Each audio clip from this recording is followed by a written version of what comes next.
Naše mesto oplýva veľkou históriou. Od Dubnického kaštieľa cez park Jána Baltazára Magina či po Kalváriu a mnohé ďalšie. Okrem všetkých historických pamiatok, ktoré sme si minulé dni spomenuli, mala Dubnica popredné miesto v zbrojárskej výrobe, teda hovorovo Zeteska bol jeden z najvýznamnejších strojárskych podnikov na Slovensku. V 80. rokoch zamestnával vyše 80 000 pracovníkov. Vyrábali sa tu vojenské stroje ako tanky, rušne či vlečné vozy. Počas druhej svetovej vojny sa pre Nemecko v tomto podniku vyrábali delostrelecké zbrane, munície či súčiastky leteckých motorov. Život počas vojny bol veľmi ťažký, náhly, plný strachu a utrpenia. A aj preto sa vytvárali rôzne bunkre, ktoré ľuďom pomáhali skryť sa pred náletmi bojovníkov. Názov bunkru Veľryba vznikol vďaka tomu, ako vyzerá z vrchu. Nevie sa presne, kedy bol postavený, avšak vraví sa, že počas druhej svetovej vojny. Tento bunker má 2 podlažia. Nedávno gymnazisti vstupy uzatvorili kovovými mrežami kvôli ochrane netopierov či vandalov. Tunajší ľud spôsobil, že je toto miesto opradené mnohými historkami.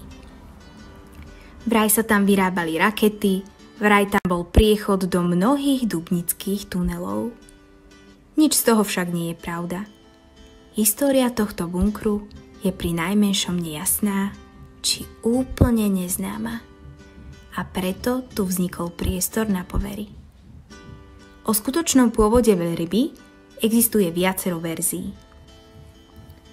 Niektorí hovoria, že išlo o veliteľsko-prieskumný objekt či pozorovateľňu. Iní tvrdia, že nejde o opevnenie vojenského charakteru, ale kryt zvláštneho určenia, kde sa schovávala výrobná dokumentácia zbrojnej výroby pred bombardovaním. Ďalšie zdroje uvádzajú, že bol postavený až v roku 1952 a mohol slúžiť pre stav civilnej ochrany. Nemal bojové využitie, mal pozorovaciu a ochrannú funkciu. Nachádza sa tu niekoľko vchodov do tunelov, avšak nie všetky sú preskúmané. Nedaleko sa nachádzala strelnica, kde si vtedajší vojaci skúšali rôzne zbrane v prípade napadnutia nepriateľa. V týchto miestach je aj cesta, kde skúšali tanky, ktoré v podniku vyrobili. Kúsok od tohto bunkru je ešte jeden totožný bunker. Avšak na čo konkrétne slúžili, sa však nedozvieme. To všetko zostáva zahalené akýmsi skrytým tajomstvom.